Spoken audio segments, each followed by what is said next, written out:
Kevin talked a little bit about emotional transactions. We're emotional beings. That's the way God made us. Emotions influence every decision we make. Why do we buy a house? A little bit of prestige. I've arrived. I want to, but security, right? I want a safe place to live, a nice place to live. I want to be by myself. I want to determine, how I live my life, not have to live in an apartment. What about buying insurance? Security, right? I want to take care of my family. I want to protect myself from whatever might happen. Very strong emotions, security is, isn't it? What about getting married? What's the emotion there? Companionship, love.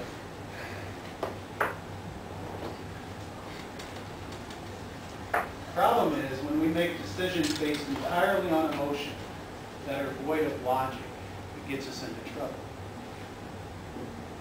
Another basic human motivation or emotion is self-indulgence. It's not a good one.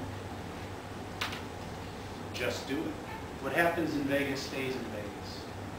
See, those are the types of impulse things that get us into trouble, aren't they? And that's what happens when we think of credit that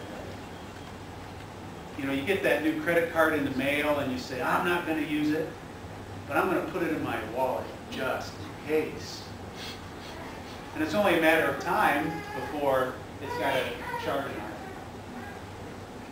Speaking of emotional decisions, that is a 1989 Toyota Celica. Man, it was a classic. They had those winking headlights, that would come up and go down, and they were the coolest. They were, man, and this was a race car. You probably sold some of those, Kevin. I sure tried. Cherry red with silver rims, had a gray interior, had a moon roof. I mean, this thing was... At that point in my life, in 1989, I had just been through a relationship that ended disastrous. And I was just... she walked out on me, is what happened. And I was crushed. And, when that happens to a guy, suddenly you're thinking, well, am I really a man? Am I inadequate? What couldn't I offer? What happened? And so all these emotions are stirring up inside of me. But I knew how to fix it.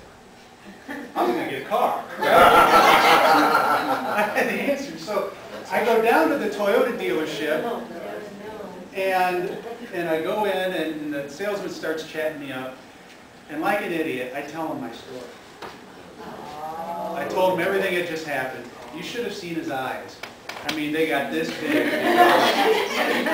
No, they went ding, ding, ding. That's right. Dollar signs, he's walking around. He walks me into the dealership, got his arm around me, man. That's how Rod and I met. Yeah.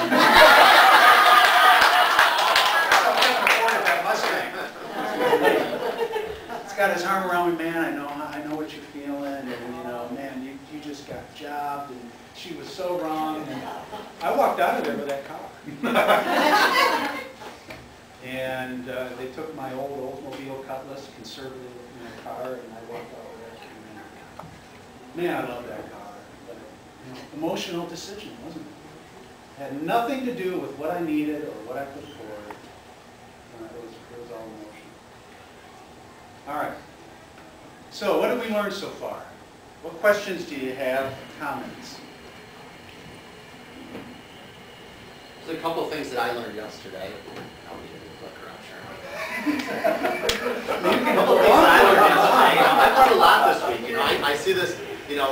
Rod and I talk about this kind of stuff all the time. It's somewhat what I do for a living. So when I get trapped by the fillet knives and getting a subscription to the fishing magazine and stuff like that, it really kind of hits close to home and makes me giggle. But two things that I noticed yesterday that really jumped out to me. Number one, I had the TV on in the morning. Normally I turn the TV on when we're getting the kids ready and everything else. And what was the big breaking news yesterday? Tsunami, right? So we're watching, and naturally we're very concerned and interested in seeing what's going on. How many commercials did we sit through? Yep. I couldn't. They would show a snippet of a little home video of somebody's apartment shaking like this, and then right back to commercials. And we'd wait, and we'd wait, and we'd wait, and we'd wait, and we'd wait, and then it would show a little bit more, and then commercials. And I'm talking probably 6 commercials between 45 seconds of news. So what's happening here? I started thinking to myself, you know, does anybody have a TiVo in here, or a DVR? You can record. So you can record your programs or whatever you want to record, and then you can watch them later. You don't have to watch them based on what time they're on and so on and so forth. Which is pretty cool because in between, I don't like commercials at all for anything. So you can just fast forward through the commercial, right? But what doesn't anybody TiVo? News is only news when you see it, right?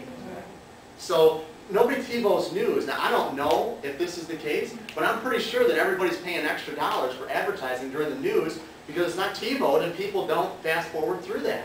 The other thing that I thought was amazing is I got to the office and turned on my laptop. My home screen is Yahoo. I learned more about what Charlie Sheen and Brooke Mueller are going through right now than I did about what's going on, about when Hawaii's going to get hit, and when's the West Coast going to get hit. And, you know, it's like, okay, I understand Charlie Sheen needs prayer, okay? But I don't need it 24 hours a day. He is winning, I know. He's on a drug called Charlie Sheen, I know. But I don't need this over and over again. I want to know what's going on in the world. I want to know that people are okay. And it's definitely got under my skin. So as we're sitting here talking about commercials, I thought it's just worth bringing up. Are we living on cruise control, or do we really see what's going on out here? When I worked for Kirby, we were trained as we're sitting there in someone's home. You keep pulling out these little pads that you put in the sample tray. You keep pulling dust out of people's floors. And you just lay them out across the carpet, and eventually you've got their entire carpet filled with just garbage from their in the carpet.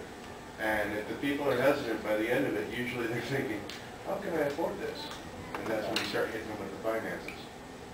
And thankfully, that actually bothered me when I was sitting in a person who told me they had $150,000 in medical issues. And I was like, yeah, I can't do this. Personally, I just can't do this to this person. But, you know, they're pretty sneaky about that. You were taught well. Yeah, I mean, that's by definitely. And who wants you to leave their house and leave this clean spot? Right. I don't care if all my carpet's dirty. Just make it look even. But yeah, that's not dirty again, you know? And if you're selling the only machine that's going to get it all to look like that, then you can't leave here now. I got that right away. We have both of the only machines, what is it, Kirby and the filter. Yes, we do. Neither one works. That's where me and Brett met.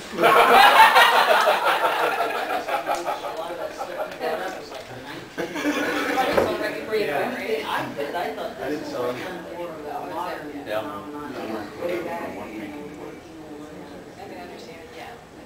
Brad, you bring up an excellent point about, and Kevin, you've got a great car example that I want you to share, that you've shared before. And so what you did is, you got people to a point where it wasn't whether or not I want to buy this, it's how can I afford it? And tell them about, in the car business, how the goal is you want people to buy it here, and after that, it doesn't matter how much it costs. If you could get somebody emotionally involved in an automobile, the sale was made. Now it's just a matter of how do we fit it into your budget. And there's so many different ways, you know, that don't necessarily have to do with down payment. If you've got down payment, great. That can help lower your payment. But if you don't, there's leasing, there's 24 month, 36 month, 48 month, 60 month, 66 month. Back 15 years ago, was it Bank of America that had the Freedom lease? 84-monther? 84-month lease. Yeah. Okay? I mean, you were welding those people, whoever it was, you were welding them in that car. Because they weren't getting out of it once they signed the papers. Period. But that's, you know, again, you know, you go through the meet and greet, you meet somebody, you get to know them a little bit, their circumstances, what they're looking for in an automobile, because everybody's different. You don't know what drives. You don't know if they just had a nasty breakup and they need the red sports car because that's going to solve their problems. You must know, or whatever it is. You know, yeah. Well, that's what you're trying to get them to tell you. You know, is what is it that brought you in here today? Oh, I'm just looking around. Well, obviously you're not looking for groceries, this is a car lot, you know? You're not gonna say that, but that's what you're thinking, you know? Okay, tell me what you're looking for. But if you could get somebody emotionally involved in the transaction, the numbers were the easy part. And everybody that came in didn't matter whether they were looking for a go back and forth to work cheap car, or whether they wanted the brand new Mustang GT convertible, Cobra convertible. Everybody wants to be, what type of payment are you looking at? I want to be as low as possible, $200 a month. I want to be. You knew that wasn't going to happen, and don't get tripped up on listening to that, because that was never going to happen anyways. Don't get discouraged. Go on, get them emotionally involved, because when that emotion gets involved, you came in for $200 a month, you left at $550.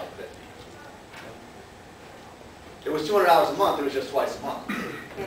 Yeah. So, there's always a way. There's always a way. And you know what? Go ahead.